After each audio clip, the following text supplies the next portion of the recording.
I'm Jim Weeks. I'm strength conditioning coach.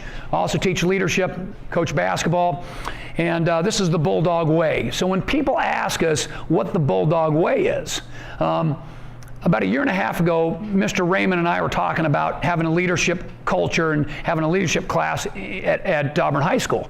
And so we started putting together, kicking around some ideas on how we can really enhance our culture. He said our academics are incredible, they're outstanding. How can we help with the extracurricular activities and our culture in our schools? So the purpose of the Bulldog Way is, number one, have a positive culture.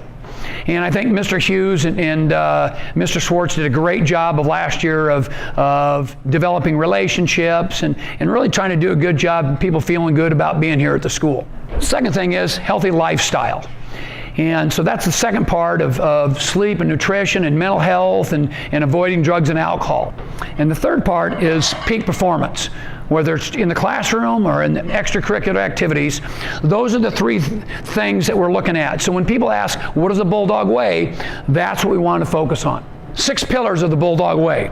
The first 3 we had last year, and we focused on this. Leadership culture was number 1. Number 2, above the line behavior. And above the line behavior is no excuses. We don't blame others. We take a positive. We're proactive instead of reactive. We're building bridges instead of burning bridges. Outstanding teammate. An outstanding teammate is somebody that works incredibly hard, is very positive, upbeat, makes everybody around them better.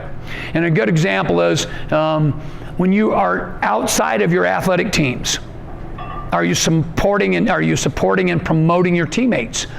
When people ask you about your teammates, are you saying positive things and looking at their strengths instead of their weaknesses? Those are some of the things that a great teammate does. So these are the 3 things that we were focused on last year. So we added these 3 pillars: sleep and nutrition, drug and alcohol prevention, stress management, and mental health.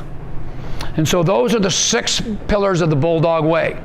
Leadership culture. I'm going to give a little snippet of the Bulldog Way. We don't have a lot of time, but I want to talk a little bit of what a leadership culture is. There's over 6,000 definitions of what leadership is. So when someone asks you what a leader is, what is leadership, there's lots of different definitions. I'm going to give you 4, and then I'm going to give you what we came up with in our leadership class. John Maxwell has written 72 books on leadership. This is what John Maxwell said: leadership is influence, nothing more, nothing less. John Quincy Adams said, if your actions inspire others to dream more, learn more, do and become more, you are a leader. Albert Einstein said, a leader is one who out of clutter brings simplicity, out of discord, harmony, and out of difficulty, opportunity.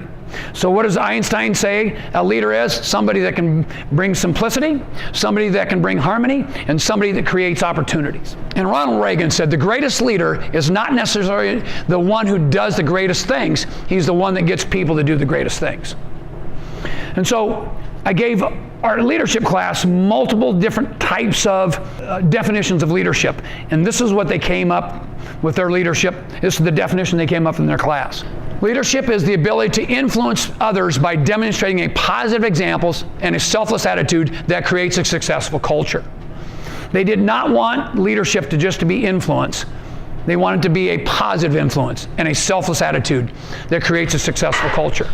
And the last thing on leadership, we become influential when we recognize people's strengths, we support their interest, and we affirm their status. And we tell people what they're good at, and we're interested in the things they're interested in, and we affirm their status of where they belong in society. Boy, it makes people feel good. That's how you develop a relationship, because leadership really always comes back to relationships.